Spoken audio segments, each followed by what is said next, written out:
Brought to you by Local 183, LiUNA, feel the power.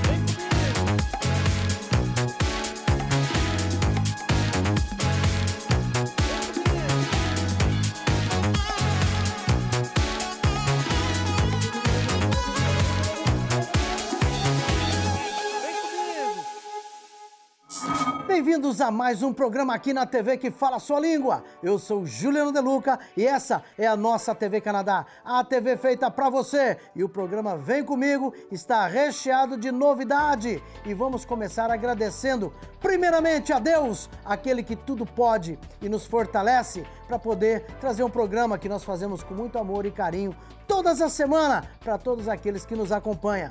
E o programa de hoje, mais uma vez, quero dizer para vocês que começa com notícia.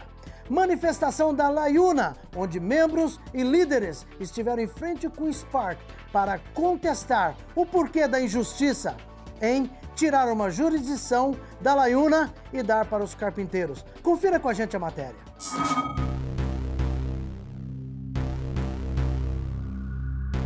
Queen's Park was taken by LiUNA members that united in demonstration of their insatisfaction with Schedule 14, introduced on Bill 31.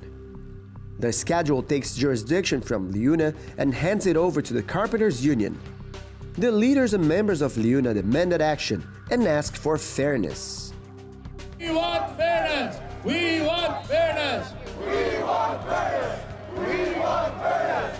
We want fairness! Great to see a show of force here today where we have 6,000–7,000 members that have shown up to show the strength of LiUNA and our displeasure at what the government is doing, trying to take their jobs away and handing them over at the stroke of a pen to another union. This is wrong. This shows favoritism. This is not what democracy is all about.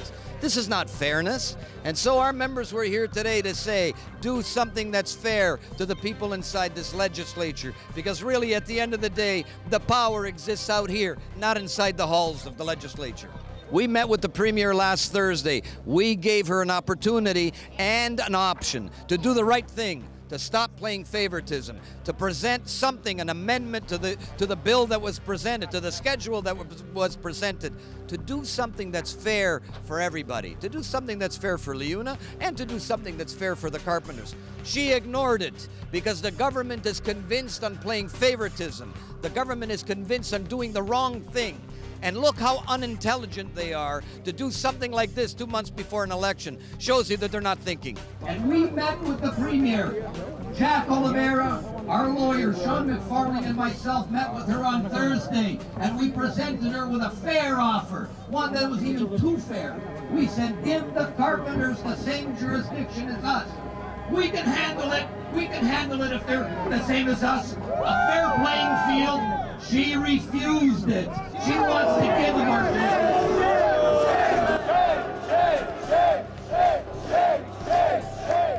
We can bring 50,000, we can bring 100,000 members if we have to. We can paralyze this province if we have to. And she doesn't understand the power of the workers that are here and their families. She's taking food away from the workers of this province. She's taking away their pensions. She's taking away their benefits. And we're not going to take it anymore. They're here to represent the citizens of Ontario at the provincial level. They shouldn't be putting their nose in our labor affairs. That's why, many years ago, they created the labor board down there, and that's why we have a Ministry of Labor. If there's an issue with labor law or collective agreements, we all should be marching there, and maybe that's where we're going next time around. Maybe we'll march down there.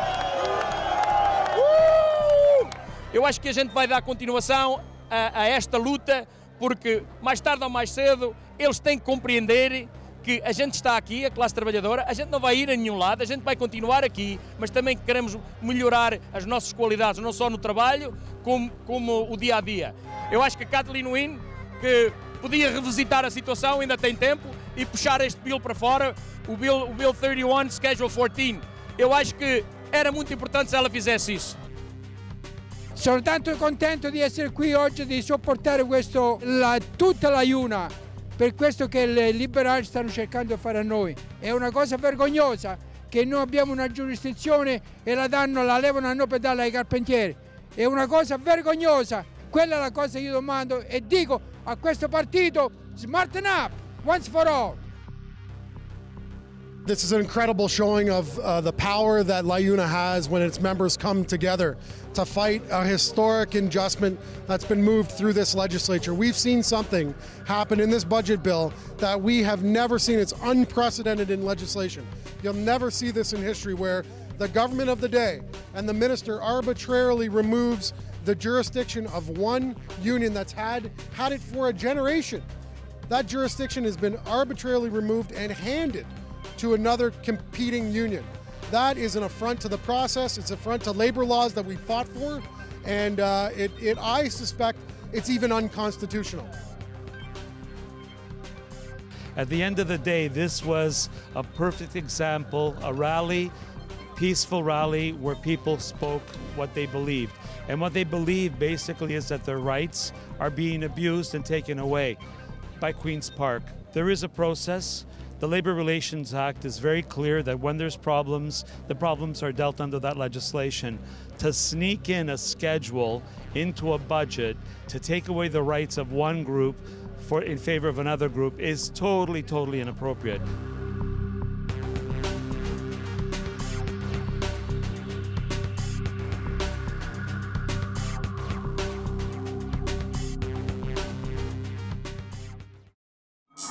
E essa aí é a insatisfação de membros e líderes da La Iuna com o governo atual, que é o liberal. Mas como aqui nós respeitamos a democracia, estivemos falando com o ministro da Finança, Charles Souza, para saber o que ele pensa a respeito de tudo isso que está acontecendo. E também Steven Del Duca, MPP para a cidade de Von. Confira com a gente. Mr. Charles, it is anything that you have in mind to, to take back what the liberals did to this, to La Iuna, with this Bill 31 and Schedule 14. Do you think Schedule 14 is fair on a Bill 31? So let's be clear. I fought to support fairness in the system.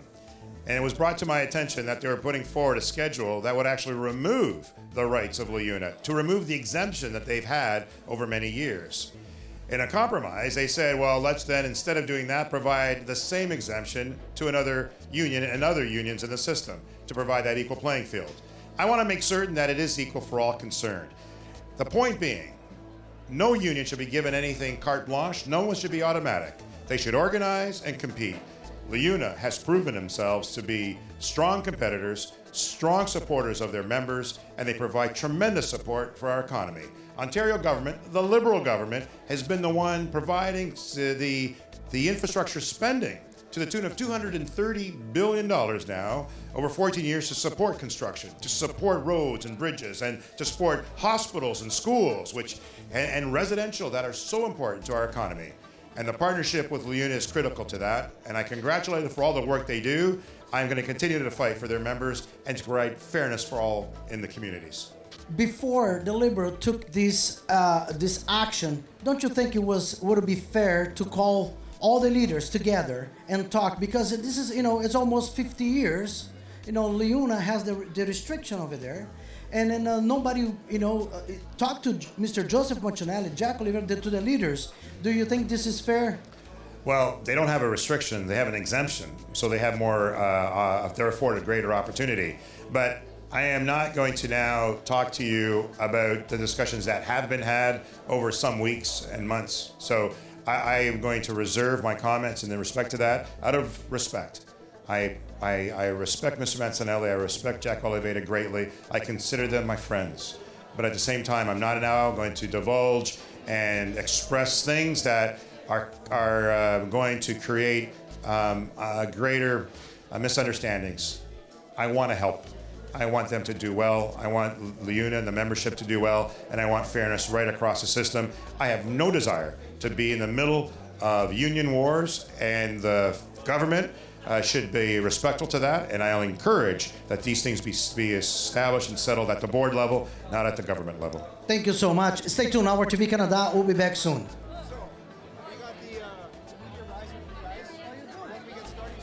Today is a very special day for you, but it's an issue out there, and they say that you're in a conflict. What do you have to say about that? So first of all, I'm very happy to be here tonight in this room with literally hundreds and hundreds, more than 1,000 residents from Woodbridge and beyond who wanted to be here tonight. It is a nomination meeting. It is a wonderful community gathering. I would also say while we're talking, this is a very difficult time for people here in the GTA, given what took place yesterday in North York and Willowdale with the horrific tragedy. And I think everybody who's here tonight, and generally speaking, those who are watching, we need to pause and reflect on the tragedy that took place, and our hearts need to go out to the victims and their families. And our entire region will continue to stay united with those people given what they've gone through. And I also want to thank publicly the first responders who worked so hard yesterday. I have long been a very strong supporter of organized labor. In my time at the Ministry of Transportation and today in the work I do at Economic Development, it is so important for our government to continue to invest in critical infrastructure. And it's that infrastructure, highways, roads, bridges, hospitals, schools, that puts our skilled tradespeople to work, including LiUNA members, including Carpenters Union members. And I'm so proud to be part of a government that for the last 15 years has kept tens of thousands of LiUNA members and Carpenters Union members working full-time year-round on our infrastructure. Why after 48 years, the Bill 14, they Schedule 14 on Bill 31 against the laborers? So the government appointed two independent individuals to do a review of the issue at hand. Both reviews came back to government, and a decision was made to go forward the way that we have. Do you have any idea how to fix this and stop the war between those two unions? So I think it's important for us to stress that we are very supportive of organized labor, and our government will continue to invest in the infrastructure that puts Carpenters Union and LiUNA members to work every single day of the week so they can support their families. That's what I'm focused on. Okay, thank you. It is anything that you want to say? No, straight to? It's all good? Yeah? You're very welcome. É isso aí, esse problema está realmente afetando muita gente, trabalhadores, família, aqui na província de Ontário. Mas a nossa TV é que traz a informação para você. Então não saia daí que a gente volta já depois dos comerciais. Vem comigo.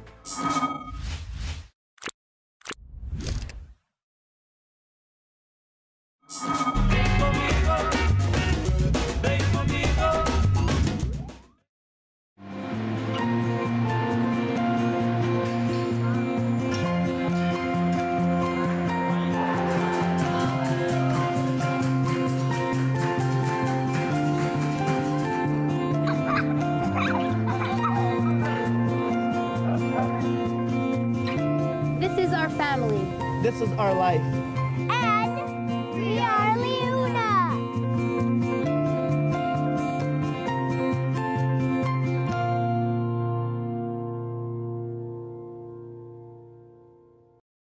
O Oasis Convention Center é o local ideal para a sua festa. Amplos salões, ambiente agradável e atendimento personalizado. A nossa equipe de profissionais é altamente qualificada e estará à sua disposição para tornar o seu evento mais atraente e sofisticado. E você não precisa se preocupar com nenhum detalhe da festa.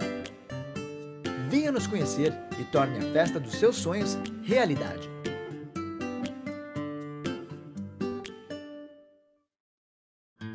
Você também acha que frequentar uma igreja deve ser algo agradável? Fazer novos amigos e conhecer os seus vizinhos? Desfrutar de músicas animadas com sabor contemporâneo? Ouvir mensagens encorajadoras e positivas a cada semana? Então você pensa como nós.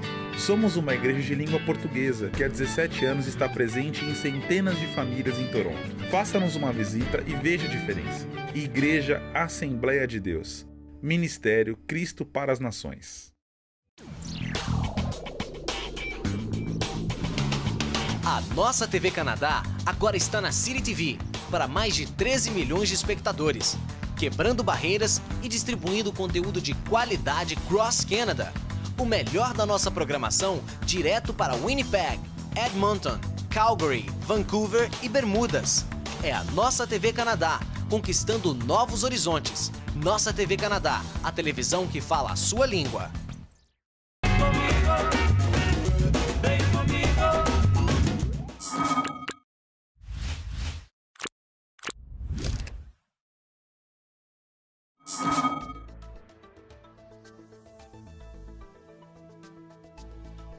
On April 25, 2018, the Undocumented Workers Committee organized a press conference to release a summary of information about the pilot project for undocumented workers in Canada. The committee was represented by Joe Pimentel, Bento de São José, and Tony Letra. The press conference was called to address Minister Hussein's allegations that the pilot project never existed and that no pilot project applications were ever received. Here's Minister Hussein's letter of February 23, 2018.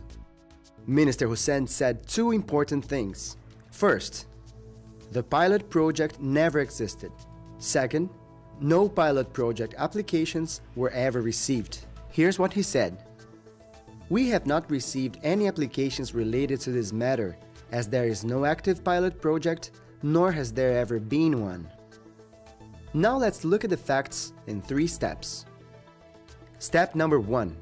Peter Fonseca announces the pilot project on December 23, 2016. Starting with this pilot where we will take those that have become undocumented, to be able to reintegrate them, bring them back in. There'll be temporary foreign workers again, and then on that pathway. Now this will be done as a pilot project here in the GTHA. There are a number of other pilot projects going on in the country. Now, like I said, it is a pilot project, right? And we need it to be successful. The success of this pilot project in construction will mean your success, because it will give us the opportunity to broaden this, and we have talked about broadening it with the ministry. What it is right now the pilot project is to start with construction, get it going, and then to see if this all works, to broaden it. There are a number of other initiatives. There are a number of other initiatives. Like I could tell you one. Remember, Sonia, Francesco Sorbera has brought up the one with the Italians. When do you anticipate that will be ready, and do you need approval from Parliament to proceed with this, or can you just proceed? We could just proceed, and it will be most likely by the spring we will be embarking on it. So by the spring there'll be an intake. So by the spring we will start bringing in. Now this is, like I said, this is being this is not something that we are announcing to everybody. This is a pilot. This is a pilot. We know where many of these workers are. They will be asked to come in. They have to feel safe about coming forward. And the ministry, working together with contractors and organized labor, will be helping bring them in. We will look at their record. So as I said, for all of us to be successful, we need successful candidates, and as they come in, that's how the pilot will flow out. But what I can tell you is what we are projecting is by very early spring that we would be moving on this. The pilot, it will be for construction. Just for construction. Yeah. It'll be only open to construction right now, because we need to start somewhere. That's the reason. We need to start somewhere, and we need success. We need success. You know, Peter, you mentioned before at the start that one of the challenges that you have seen in past administrations is that with a 4-year cycle, you tend to run out of time. That's why we started day one. Right. Step number 2. Peter Fonseca received over 100 pilot project applications in 2017 and 2018. The Courier record is clear. Peter Fonseca received many applications.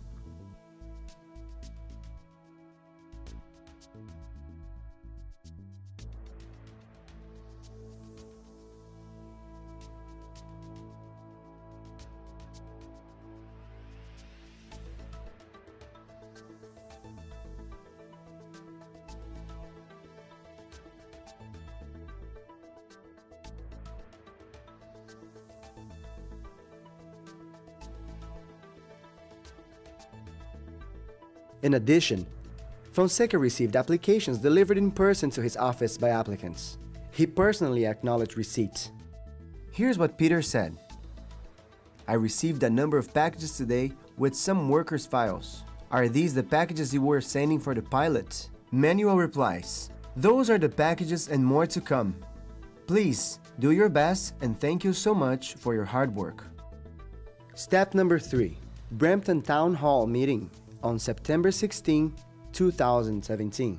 I'm the chair of Undocumented Workers Committee, and we had a meeting on the 27th of May, and we talked about the pilot project for skilled laborers in Ontario.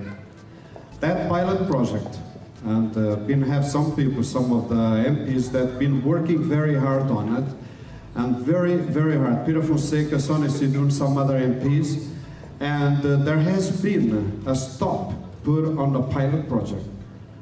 There has been a pause on the pilot project. I would like to hear from the minister.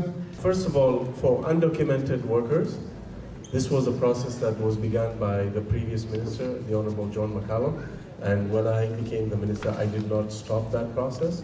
I can categorically tell you that that process has not been stopped. On September 16, Minister Hussein gave a simple answer to a simple question. The pilot project was not stopped. It was not paused. I can categorically tell you that that process has not been stopped. There can be no confusion. I can categorically tell you that that process has not been stopped. UWC thank all those who participated on the April 25, 2018 media event. Anyone wishing further confirmation of the pilot project's existence or governments receiving pilot projects applications should contact the UWC. Again, thank you.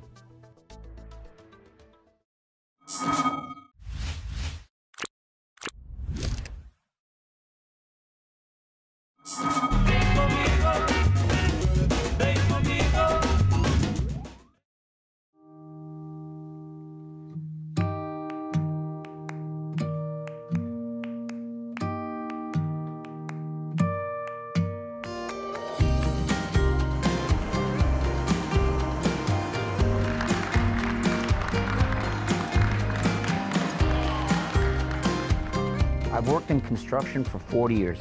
I am, and always will be, LiUNA.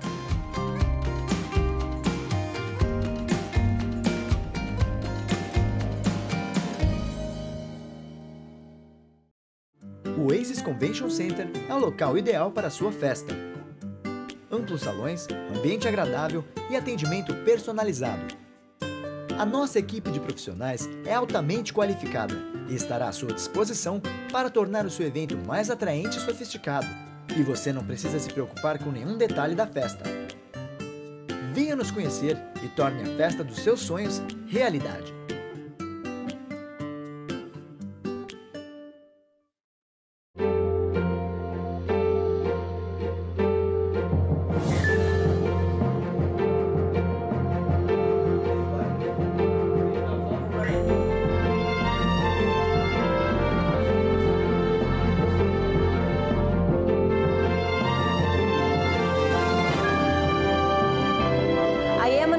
I just started my training, and I am LiUNA.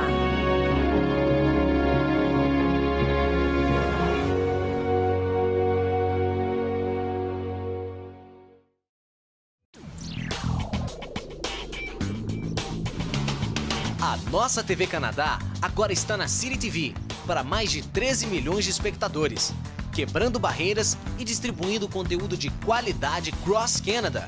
O melhor da nossa programação direto para Winnipeg, Edmonton, Calgary, Vancouver e Bermudas.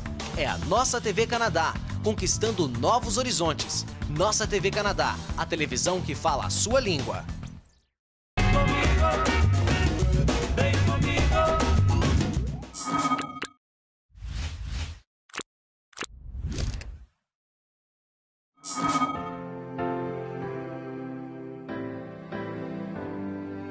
On April 28, community members and government representatives paid tribute to workers of Italian origin that lost their lives at their workplace. The Fallen Workers Memorial exists to honor over 1,000 individuals that contributed to the social and economic progress of Canada. The most significant part of this ceremony is to remember these men who lost their lives in this country doing humble work, using simple tools as miners' hats, a shovel, a hammer, a railway spike. These objects are a reminder of their humble, hard-working life, but also a reminder of how they died. All Italians living a good life here in Canada owe it to our success to these men. Let's take a minute to honor them. They placed their simple tools in their rugged hands and built our future. We will be laying this object of honor while the Coro San Marco will sing La Signora delle Cime. And as we lay these objects, we pay tribute to these hard-working men who gave their life for their family's future. When you think about it, there were so few protections in place for the people who died 50, 70, 100 years ago. And so we have worked steadily as a society to put those protections in place. We've come a long way. We're not there yet. I think it's a very important marking of lives that were critical to Ontario. I mean, these are the lives of people who built this province from the ground up, and it's a great honor for me to be here. Anybody who's younger than me would not necessarily remember the number of construction workers, and of course many of them of Italian Canadians, who lost their lives. It was something that you were reading about every week, where people in these projects, building the subway, building a lot of the buildings we take for granted today, the sewers and so on, they lost their lives, and I don't think we paid as much attention to it in those days in terms of workplace safety. And so today is a day to honor those people who weren't honored at the time, and to honor their families, but also to recommit ourselves to workplace safety. And I think that's one of the reasons it's so important that we have this every single year, and I'll certainly look forward to coming back here every year for that reason. It reminds you of what you have to do in the future. It's shocking the number of times each week you hear on the news that somebody lost their life in an industrial accident or a construction accident. And so, you know, it's dangerous work. It always has been, it will be going forward. We've done better at making it less dangerous, but it's still dangerous. And I think the more we have ceremonies like this, it not only pays tribute to the people who lost their lives, but it also is a very stark reminder of the work we have to do to keep workplaces safe. But I wanted to say thank you to Marino and all the members of the committee, because you need a vision and you need resilience to do what you did. And that is why when I was approached by the committee when I first came to Canada and they told me about this project, I thought that this project needed an official recognition from Italy. And we worked together with the committee, together with La Charities and the authorities in Italy. And I'm so proud that today I can finally present la medaglia d'oro al merito civile for the first time in Canada.